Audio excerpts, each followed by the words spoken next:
cold as a razor blade, as tight as a tourniquet, like the skin on a dying man. I don't want a piece of the world. I want the whole world. I make my own rules because it's much easier that way. Trust me.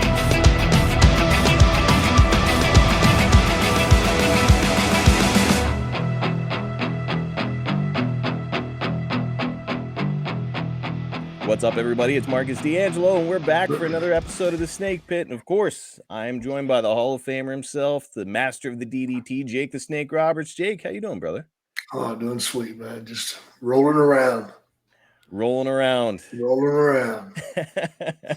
Happier than a pig in shit, as they say. Oh, yeah. Well, good. Hopefully we can keep you happy with a good episode today. I know it's not your favorite topic, but it is pretty timely in a couple ways. One way, of course, is it's the 31st anniversary of Halloween Havoc 1992, and this episode is coming out on Halloween. And probably the more significant way that this episode is going to be topical is that after a career spanning 38 years, Sting has officially announced his retirement, which will take place at AEW Revolution in 2024. Can you believe it, Jake? Sting's finally going to be done in wrestling. You know, it's a hard moment. Especially for him because he's doing so well. His health is held up. Incredible. And, you just don't want to stop, man.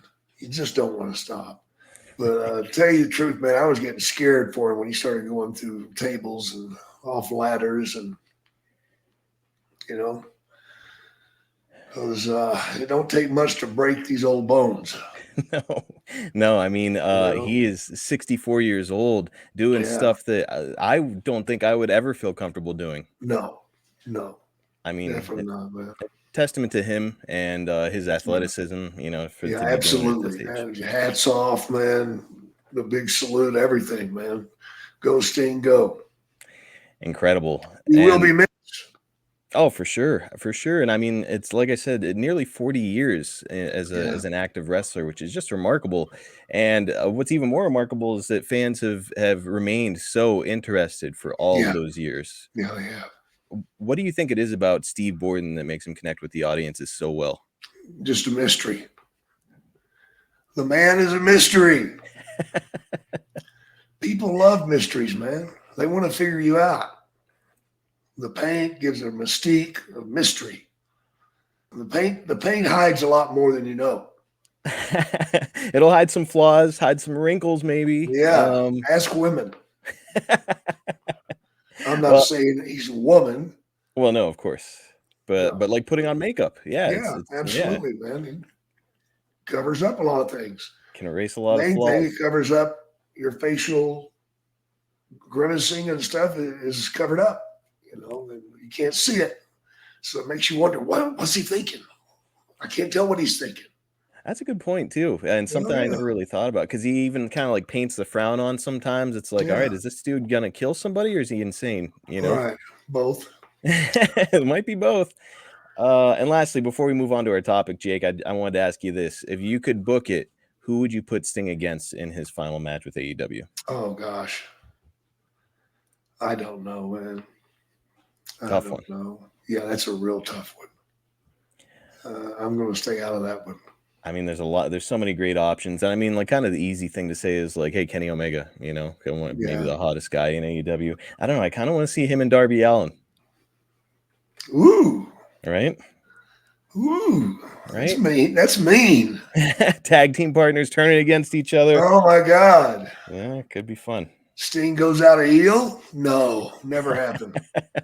Do you think he could turn Darby heel? Probably. In that match, you'd have to. Yeah. All right. Well, with that, we can get into our topic. Jake, we last left off in August of 1992 as you had arrived in WCW and really started to plant your flag as one of the most exciting attractions in the company. Through August, you're working with Sting, of course, on house shows and combinations of singles and tag team matches. Did you feel like over the course of these house shows, like it kind of got to feel them out a little bit and make some chemistry? Yeah, absolutely. That's what you always do. You wait till you get in the ring and then that starts to happen. You get to know the guy. You get to feel him out. Not feel him up, but feel him out. So why can't it be both?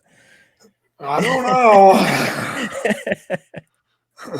Well, yeah, it's Sting is like obviously, irreplaceable charisma and stuff, but he's not exactly known as like this great technical wrestler. No, Would you say that it was, sort of like slow going to get it going, or did you feel like you guys had chemistry pretty quickly? we had chemistry pretty much off the go, man, because I came in such a hot way, Hmm. you know. So it was there. The audience was ready for it. That's Oh for yeah, sure. and he held up his end of the bargain. Yeah, he always does. It's I said he's not a great technical wrestler. That doesn't mean he's a bad wrestler. He's just not No, like he's not a Bret Hart out there. no, I think it's also of note here that you're pretty much instantly paired with Cactus Jack when you're coming in the door, mm, and he acts as kind of like your personal interviewer on a number of occasions, almost like a personal assistant sometimes too, which I right. think is pretty entertaining. And you team up with him numerous occasions in Yeah. tag team matches and six-man tags. Looking at the two of you at the time and your characters, it kind of seemed like the perfect fit. Did you see some potential in a long-term tag team with Cactus? Oh yeah, there was potential there for sure. I mean, how could there not be? You're a great worker, he's a great worker, so it all just kind of blended. Yeah, And that's a no-brainer there. Mick, by the way, is very complimentary of your work in his autobiography, and he said that talking to you felt like going to school a lot of the time. Hmm. And at this time, Mick was he seeking advice, or were you offering any Yes, to him? yes, he was. Oh, really? Yeah, he was wanting my opinion on stuff to see what I thought about this, thought about that. He was a young guy wanting to learn, man. He was hungry. Well, it certainly showed that he was hungry, and I mean, he's one of those guys who, as we all know, he was willing to kind of do anything to make sure that he could get himself over and kind of climb that ladder. But it wasn't long before he found out there was kind of a glass ceiling in WCW for him. Yeah, it was, man. He didn't get it. Well, we know he would go on to be one of the biggest stars in the '90s, and we also know that you weren't always fond of his reckless style at the time. Though, what positives did you see in Mick's work that really kind of stood out for you? I Anything you love know? I love Mick's reckless work, Ah, okay. but I feared for his life. Hmm. I feared for his health, and I don't know what kind of man I'd be if I seen somebody setting somebody on fire. If I didn't say stop, what kind of man would I be? I'd be pretty much a big asshole. Don't set him on fire. Oh, go ahead, set him on fire. He'll be all right. No, he won't. And that was my only, I'm not knocking him and what he was doing. I just feared for his health and his well-being. Man, hard to blame you with some of the shit that he was doing, like Oh my God. those Nest T plunges onto concrete floors because Bill Watts had removed the pads outside. Yeah. I Yeah. mean, snap your head back on one of those. I mean, it could end your career, End your life. end your life. Yeah. So, I mean, it's just some insane risks that he was taking. And Jake, I did want to ask too, we have the benefit of hindsight now, but when you first got to know Mick, did you ever imagine that this man would go on to become the WWF champion just a few years later? No, How could you, right? not as Cactus Jack. No, I mean, like, big guy, but he certainly was not the prototypical look that was no, being used back then. So no, it it's was. you could certainly see a guy like that going on and having success in the WWF, Oh but become their yeah. champion. Yeah, but not their champion. Just Yeah. remarkable what he went on to do. And we've got something remarkable coming up for our first clip here. Watts was dead set on making Halloween Havoc a big success, and one of his strategies, of course, involved a mini movie. Jake, it is cheesy, it is nonsensical at times, but like fans all these years later absolutely love it. Anytime there's a clip of it online, people go insane. Let's go ahead and watch it back all these years later, Jake.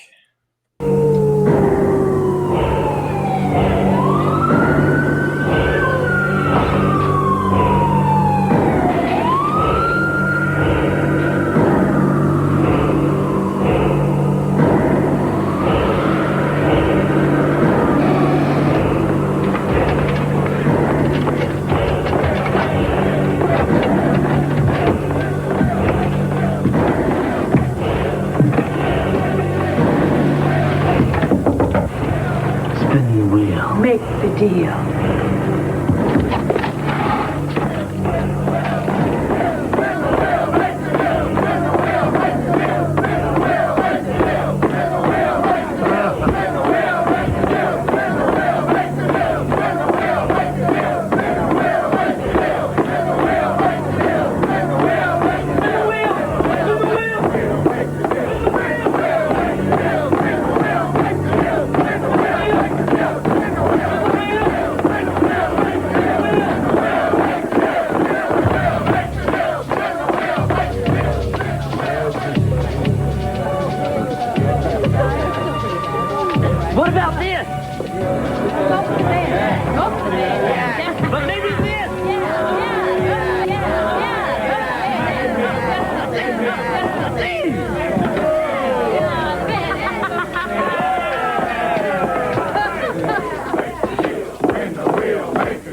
I knew you'd come. It was just a matter of time.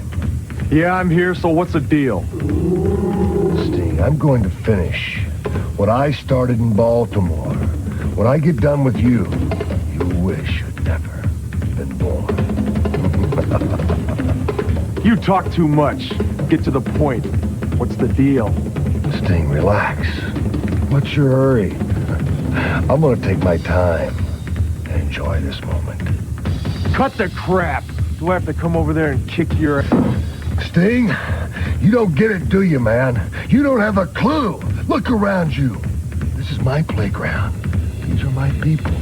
I'm smiling, not you. It's come down to this. You see, the deal is on the wheel.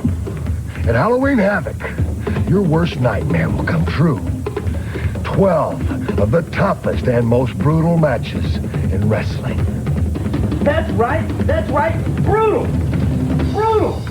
You see, on the wheel, there's a cage match. There's a barbed wire match. There's a death match. Or there might even be a mystery match. But you see, the deal is, man, you gotta step up and spin that wheel. Once you spin it, where it stops, that's what you and I are gonna do.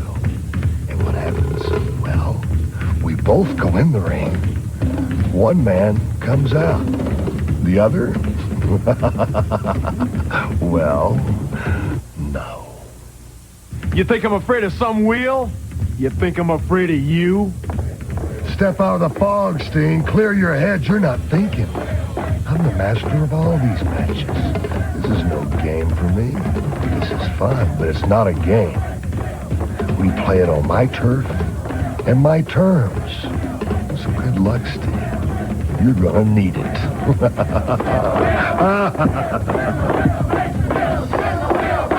So what are you waiting for? Let's do it now.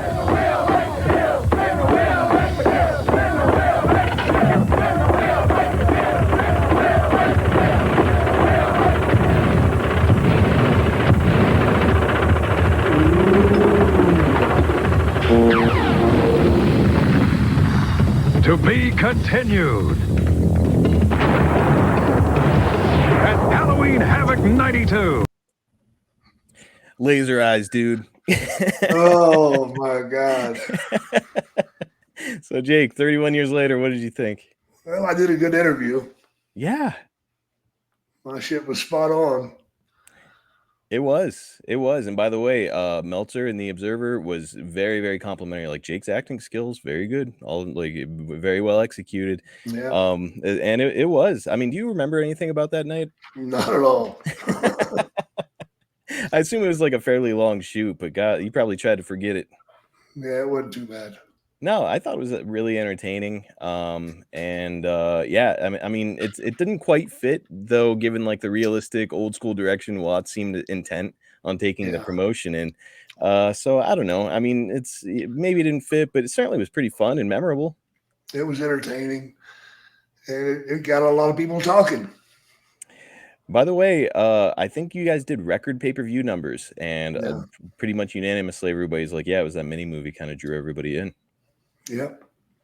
You and I have agreed in the past that vignettes are a great way to introduce talents, but do you think modern wrestling could benefit from something like these WCW style mini movies? Oh God, yeah. Yeah? Oh yeah. Even like the cheesiness and whatnot? Oh yeah, man. Bring some cheese. Bring some from under cheese. From under the rim of my dick.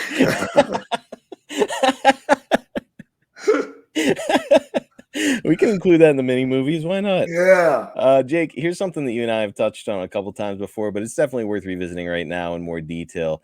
Meltzer had this in the September 7th, 1992 Observer.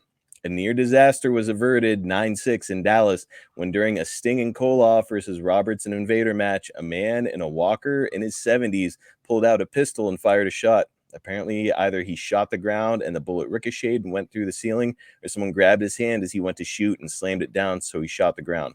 The man, whose name hasn't been released but was taken into a mental hospital afterwards, has been a Sportatorium regular for 30 years and has no previous incidents. The wrestlers and Harley Race all bailed out of the ring. So how's that for a welcome back to the Sportatorium, Jake? Oh, I remember it, brother.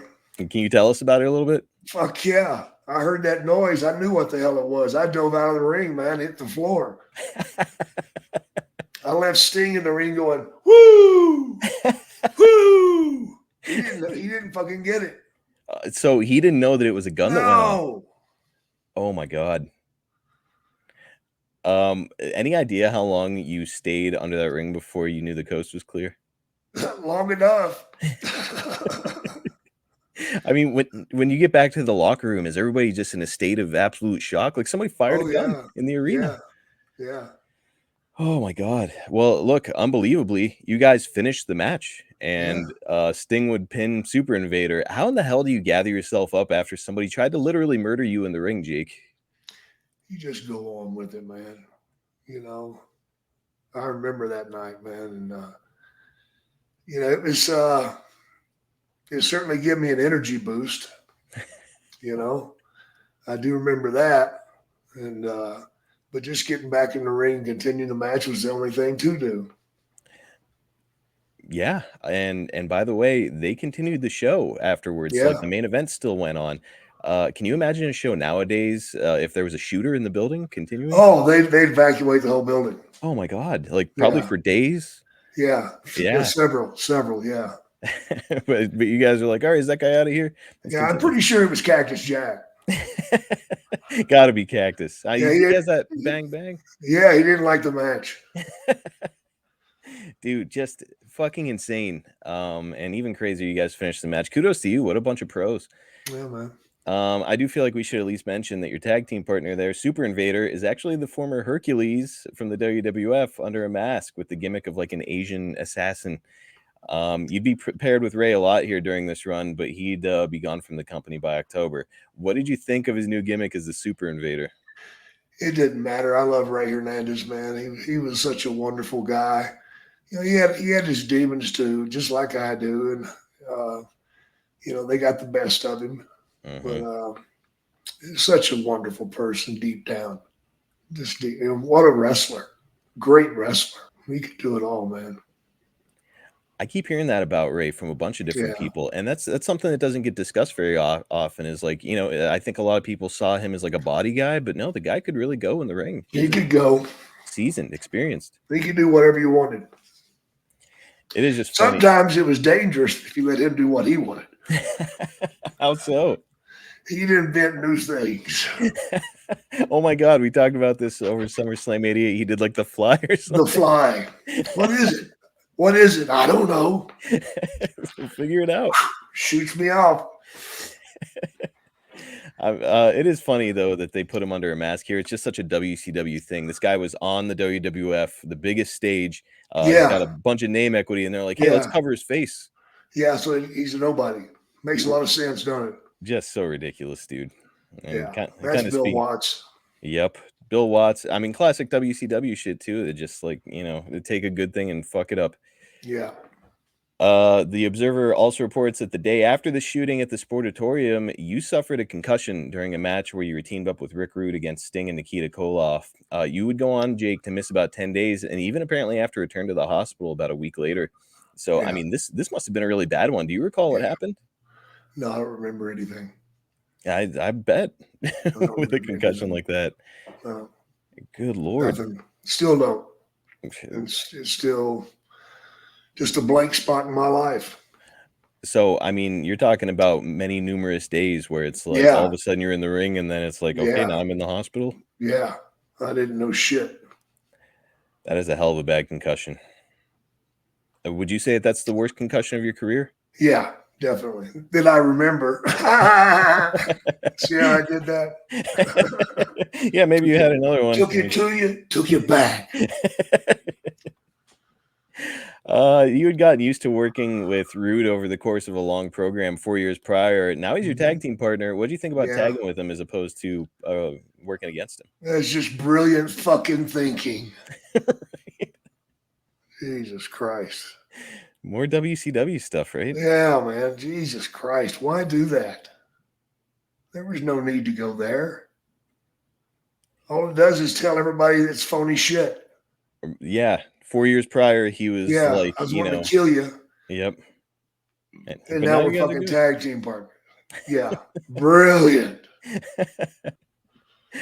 All right, let's hit the pause button real quick to talk about a partner that is near and dear to my heart. I'm talking about AG1, the daily foundational nutrition supplement that supports whole body health.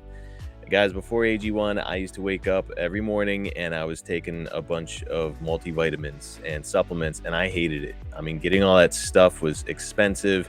And then once you're done, swallowing all those pills and vitamins and supplements, you don't even have an appetite for your breakfast anymore. So once I got fed up with that, I was like, okay, maybe I'll try doing a healthy smoothie every single morning.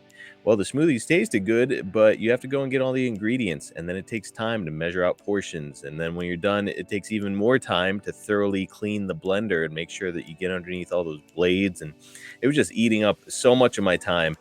I needed a simple, singular solution that would cover all my nutritional bases, would give me more energy through the day, and would give me better gut health, something that would support my immune system, especially with my young daughter coming home from daycare with a bunch of germs on her hands and coughing. And, it's, if you've ever had a toddler, you know that once they get home from daycare, they're just like little carrier monkeys. They've got all kinds of germs, and all of a sudden you yourself are getting sick all the time. I needed something to help me, and AG1 was the solution. And after more than a year with that, I can say I've never been happier with my morning routine or felt healthier. AG1 made life easy for me by providing 75 high-quality ingredients that give me key daily nutrients by simply mixing 1 scoop with water. That's it. I drink it. I'm done. More time to spend with my family, more time to get work done, simple cleanup, and the energy and health to tackle every obstacle that gets put my way. It's an easy micro habit that delivers macro results. If you got a family and a budget like I do, I know what your next question is, because it would be my next question. How much does it cost? Well, we're talking about less than $3 a day. My wife every morning is going to the gas station or Starbucks in order to get, some kind of a special coffee or a snack or something like that to get her morning started. Not anymore. She and I are wrestling over the AG1 every morning to see who can get theirs first. And let me say, we both broke our bad habits, and we're saving money on a science-driven formulation of vitamins, probiotics, and whole food source nutrients with AG1. That is a giant win-win in my house. If a comprehensive solution is what you need from your supplement routine, then try AG1 and get a free 1-year supply of vitamin D and 5 free AG1 travel packs with your first purchase. Just go to drinkag1.com/snake. That's drinkag1.com/snake, SNAKE. Check it out, guys, and I know that you're going to love it just like I do. I think the thing that draws people to your WCW run overall, though, even though it was so brief, is partly because of that mini movie, but also partly because you're working with so many big name talents and talents that would become really big. We've named a few of the established talents already, but a guy you began to work with a lot who is on the rise was a young Dustin Rhodes at this time. Yeah. You'd meet Dustin in singles action at a TV taping on September 21st. And for I me, remember that match. You do? Yep. Well, we're going to watch back the end of it. For me, Jake, good. I think that this is my favorite match of your run in WCW. Let's have a look. Working on the head. We know he loves to use the DDT. He caught him with a clothesline. High impact move by Jake the Snake Roberts. And now he's doing some taunting here. Jake the Snake obviously feels that he has everything in control right now. He's been pretty cocky. And Dustin isn't looking too good right now. However, I don't know if I'm ready to count this young man out yet. Jake the Snake signaling that it's time for the vaunted DDT. And that is his calling card. That is his favorite offensive maneuver. That he does not want to get caught in, because if he does, that usually means it. Beautiful. Good counter move by Dustin Rhodes. He countered the DDT. Back into the wrist lock and then a short clothesline. Great counter wrestling by the youngster from Austin, Texas, Dustin Rhodes. But Jake the Snake is relentless. Right back on the attack. Irish whip to the far side. And Dustin got the knee up. Dustin Rhodes got the knee up and catches him with that clothesline. Lateral press, he may have him, and he got 2. Dustin Rhodes now scoops up Jake the Snake. Slams him with authority. He's got him up again, and another slam. Dustin Rhodes is taken back over offensively. Tremendous elbow. Roberts reeling in the corner. Irish whip far side. Dustin's got him in the bulldog. He got him in a bulldog. But Jake the Snake he's in the ropes. Dustin thinks he's got it. Jake the Snake had a foot in the ropes, and Dustin Rhodes unaware of it. He got him in a DDT. He got him in the DDT. On top hooks the leg, and Jake the Snake has won it. The winner of the match, Jake the Snake Roberts. All right. That was good. That was a hell of a good match, wasn't it? It was a good match. You know, Dustin Rhodes is probably one of the most underrated wrestlers out there. Absolutely. You know, he can do it all. He's been doing it all for years. He gets right there close to the top, but never quite gets it all. Mm-hmm. And they miss the boat. You know, sometimes your best workers aren't the guy that's in the main event. Seems to happen a lot, actually. Yeah, it does. Where a lot of the really, really strong workers are underneath. Yeah. And I think at this point, Dustin's only something like 4 years into his career. And we all know that he'd go on to just be, you know, a huge star and a legend. Oh, yeah, absolutely. Now, at this stage of his career, though, did you feel like he was already there? Yeah, I knew he was there. Now, I've also heard Dustin get compared to a young Barry Windham a lot in these days. Yeah. You would agree with that assessment? Yeah, sure would. And who knows better than you? They spent a lot of time around each other, you know. Ah, okay. So the Dustin was probably just a sponge, soaking it all up from Barry. I'm sure he was. Dustin has also been very complimentary of you and your work over the years, and now he's passing his knowledge down to future generations as a trainer. Yeah. I mean, how valuable is the perspective of a Dustin Rhodes in AEW? Oh my God, tremendous, man. He pretty much runs all the women's stuff, you know. Yeah. And that's just, he's done an incredible job, unbelievable job. But it's just like his ring work, unbelievable, incredible. You know, so what are you going to do? You know, he's very fortunate to be in that spot, and brother, there ain't nobody going to unseat him unless he wants to get out. Because those girls love him. They love him to death, man. Man, there's only one Dustin Rhodes, especially, I mean, the way that he's still working whenever he does climb into the ring at this stage. I mean, just it was a really remarkable story. Plus, you know, much like yourself, Jake, you know, it fought some demons and beat them. Yep. Yeah, he had his round with them. Hats off to him. Well, Jake, let's get to the reason why we're here. It's Halloween Havoc 1992. It takes place October 25th in front of about 7,000 fans at the Philadelphia Civic Center. We know how you feel about your run in this match now, but as the night began, would you say that you were feeling excited or optimistic about it? I was still excited at the time because I hadn't got the hammer put on my head yet. But it was coming and coming quick. It certainly was, and it's about halfway through this event is when Sting comes out and he spins the wheel. And, you know, Jake, the fact that WCW drew 7,000 fans and some incredible pay-per-view buys is remarkable given the fact that we didn't even know which match you guys were having yet, right? Yeah. I mean, Bill fucked up a lot of stuff along the way, that's for sure. But, I mean, that mini-movie, I don't know if it was his idea, but whoever it was, stroke of genius, because it drew a lot of folks. Yeah, it did. The wheel, of course, lands on Coal Miner's glove, and the match is set, Jake. You know, we've touched on it a few times, but let's just state it now for the record. Did you know what match stipulation it would be ahead of the match? Nope. So that wheel was not gimmicked. Not gimmicked, brother. I mean, fucking brilliant, right?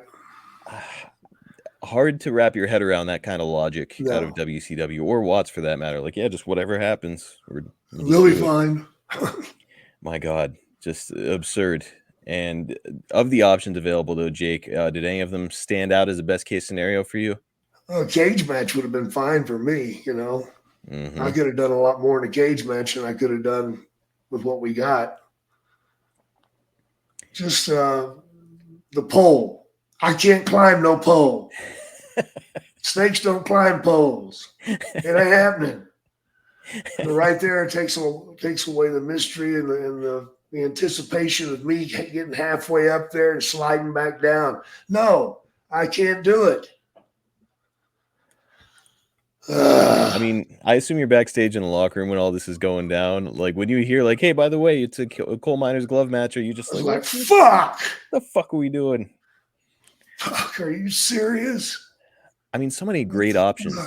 There was a bull rope match on there that would have been fantastic. Yeah, bull rope would have been unbelievable.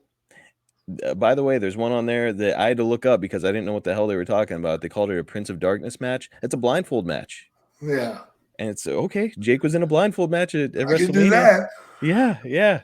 And they're like, "Hey, let's do the one that does not fit at all." I mean, I know it was just luck. The wheel just happened to land on it, but come on, guys. Let's have a little pre-planning. Well, we've got a short clip from the match itself. It's a coal miner's glove match, of course, after a hell of a build-up between you and Sting. Let's have a look. And Roberts is going up. The race is on. Roberts is going to have trouble maintaining his balance with just one good arm. And Sting over to grab the leg, pulls him back down, and Jake catches Sting in the face with the elbow. And all the Stinger right around the pole. Great athletic maneuver. Great agility by the Stinger. He made a 360. Wait a minute. There's Cactus Jack. There's Cactus Jack. What's he doing? He's bringing it. Snake handler's glove out. Sting is going to the top. Sting is almost at the top. He's got the glove. Sting has got the glove. And Jake's got the snake. Jake has got that darn cobra. And Sting has got the coal miner's glove. Sting with a coal miner's glove. And the snake has got bitten Jake the snake. Ladies and gentlemen, here is your winner, Sting! Sting nails Jake with a coal miner's glove, but the cobra has bitten Jake the snake in the face. The cobra is hanging on to his face, my God!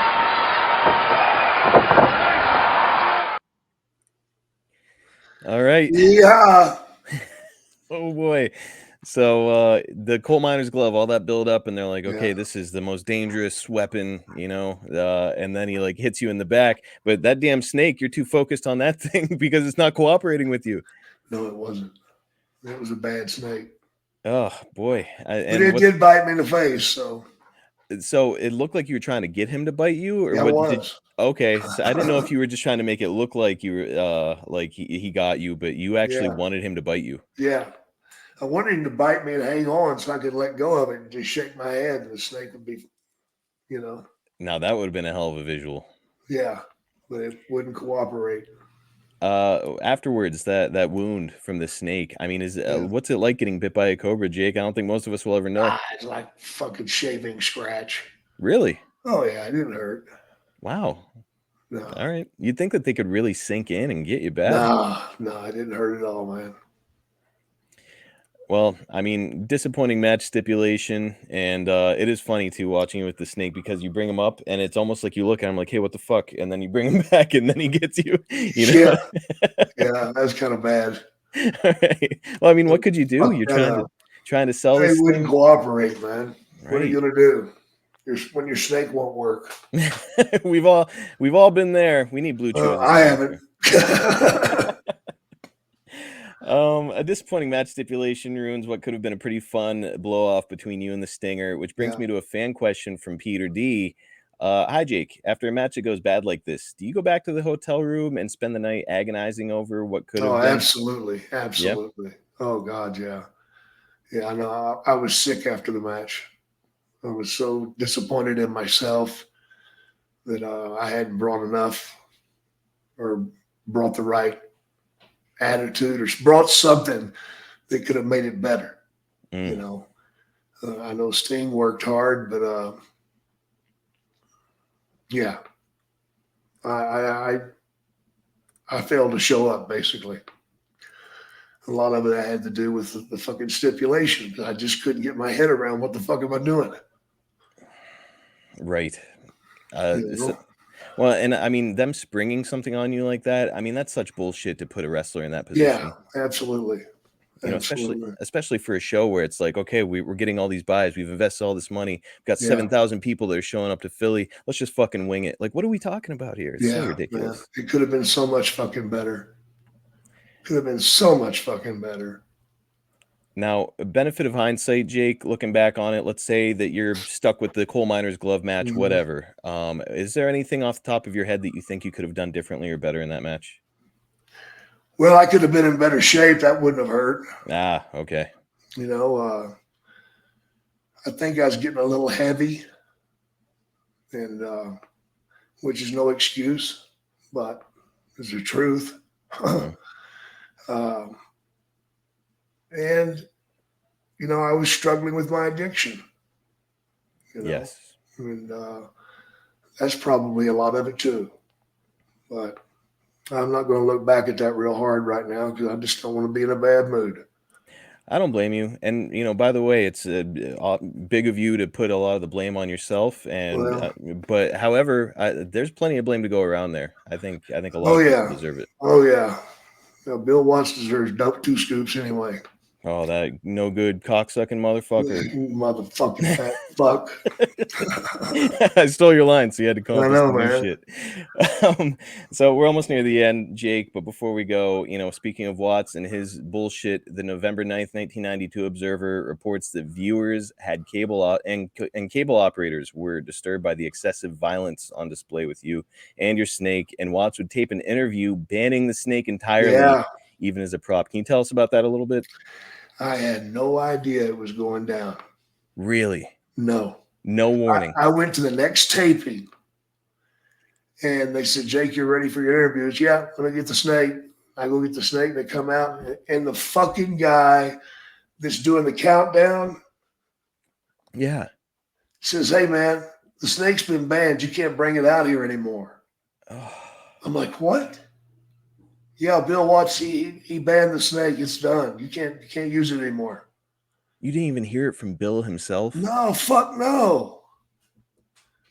I've been promised after the snake bites me that the next week on TV it would bite somebody else. Yeah. Which makes sense. Yeah. And I got fucked. I mean, I know that you were not fond of Bill, certainly at this time. Were you guys communicating at all backstage? Fuck no. Not when he had bad news. Oh my God. So like essentially he would just tell you what the finish is and that's your only interaction with Bill Watts. That was it. Oh, do you remember who the snake was supposed to bite? No. Well, I know that you were scheduled to go on with Dustin Rhodes in a that would have been tournament. Perfect. Yeah, you were gonna face him in a tournament. There's a cool promo of you out there where you're kind of talking shit like I'm gonna blow right past Dustin Rhodes in this tournament. And you even did a commentary at your last appearance. You were up there with Jim Ross doing commentary. What's it like doing commentary with Jim Ross, the greatest of all time? Great. It's great. You don't have to do anything, man. Just roll with him. I mean, your improvisational skills and Jim's, you know, ability to kind of carry the story. I mean, it was just kind of a great combo. And even in that short little glimpse, I was like, damn, that was really good. But that's your final appearance. And then, I mean, was it the last straw with the snake? Is that why you left? Yeah, or what that happened? was it. That was it. Yeah, I had to figure a way out of the contract. Mm-hmm. And the way out was easy. Piss Bill Watts off and he'll fire you.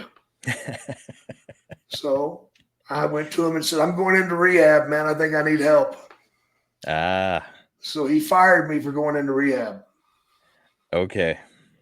That's what kind of fucking guy he is. Yep. That does say a lot about Bill, where it's like, okay, you were using rehab, it sounds like, as like an excuse to get away, right? And to upset him. Yeah. But as far as he knows, that's not the case. You actually I needed it. Well, sure, and you needed rehab too, but he fires you. Yep. As a result of it. Well, that is pretty telling and frustrating. And you know, I know that this entire run was frustrating. I think this will probably be our last look back at WCW, Jake. That pretty much covers all of it. So we'll call this the definitive edition of WCW on the Snake Pit. We are at the end of the show, but before we go, I'd like to include one more listener question to end us on a fun note, Jake. Noted shit disturber of the AFS community, Yambag Jones, asked this question. Let's see which one stands out for you. If the wheel consisted of A, coal miner's glove, B, kiss Bill Watts' ass match, C, 60-minute Broadway with the Ultimate Warrior, or D, get butt fucked by the Yeti, which would you choose? Yeti. Gotta be the Yeti. Oh yeah. See, you 60 minutes. I've done 45. I've never done 60. See, the 60 minutes was with the Ultimate Warrior, but probably getting butt fucked for 60 minutes would be better than wrestling the Ultimate Warrior. Yeah, I'd take that. Man, you could have got banged by the Yeti before Hogan did. Yeah, there you go. Well, Jake, we aren't going to beat that one. That'll do it for this week. Next week, we'll be back with something I know that you love, and I love it too. It's another Ask Jake Anything. Yes, sir. We're bringing it back. I can't wait to hear the questions your loyal listeners bring next week, my friend. Me too, brother. It's always good. Well, look, guys, if you're trying to get that 25 to 54-year-old male demographic, you've got to get your product or service in front of our audience. Just go to advertisewithsnake.com. Jake is a superstar, a Hall of Famer. He's still on TV with AEW, and you can get him to talk about your stuff to the exact audience that you're targeting. If you need evidence that it works, just listen to our show. We routinely advertise for the same businesses because they know that what we do works. Head over to advertisewithsnake.com and make Jake the Snake Roberts your tag team partner today. JakeTheSnakeShop.com is your destination for rare signed collectibles straight from Jake himself. Not sure if you guys have seen it, but there is now a dual autograph available on Jake's site. Right now, you can get an 8x10 signed by both him and Cheryl Roberts. She was involved in that angle with Rude 35 years ago this year, so there has never been a better time to get your hands on an authentic autograph from wrestling's greatest power couple. Go right now to JakeTheSnakeShop.com and add a new centerpiece to your wrestling collection. Get over to cameo.com/Jake Snake for a personal message from the Hall of Famer himself. Here's one from an Australian customer. Wow, that was awesome. Thanks, Jake. A true professional and massive superstar. We loved it. Everything we asked for and more. Would recommend to every wrestling fan from your friends down under. Thanks, mate. Guys, they are all like that. So many incredible reviews. If you're a lifelong fan, you've got to get a cameo from Jake. Again, it's cameo.com/Jake Snake. Order yours right now. If you're looking for stylish vintage style merch, we've got you covered over at boxofgimmicks.com. If you're a wrestling fan from the 80s and 90s like I am, you probably miss a lot of that incredible looking old school vintage merch, right? Well, you're going to love the throwback style that we have, and it's a great way to support our show. We just added that vintage style Cruel But Fair shirt. It's available as a t-shirt, a hoodie, and even this awesome looking baseball shirt. If you're watching right now on YouTube, we have a graphic up, and let me tell you, this baseball shirt looks absolutely incredible. Go see for yourself. Again, that's the Snake Pit page at boxofgimmicks.com. Check us out on YouTube at youtube.com/@SnakePitPod for short clips from our show, highlights, and some exclusive content. We also did a giveaway there not too long ago, and rumor has it we've got another one coming up here very soon. So don't miss out. All you have to do to be eligible is like and subscribe. Hit that notifications bell over there if you want to, and you're not only entered for our next giveaway, but you're entered for all future giveaways there on the YouTube page. And let me tell you, we are going to be doing a bunch of them. Also, if you've enjoyed our podcast, please like, subscribe, and leave us a 5-star review on all platforms. That helps Jake and I out a bunch. And remember, you can get the Snake Pit and all the other shows in our network early and ad-free at adfreeshows.com. AFS has the Hacksaw Hour with Hacksaw Jim Duggan and myself. Tuesdays with the Taskmaster with Kevin Sullivan and Paul Bromwell. And we just added Lex Express with Lex Luger and the Podfather himself, Conrad Thompson. Just incredible content over there and available exclusively at adfreeshows.com. If you're not a member, I'm telling you, you are missing out.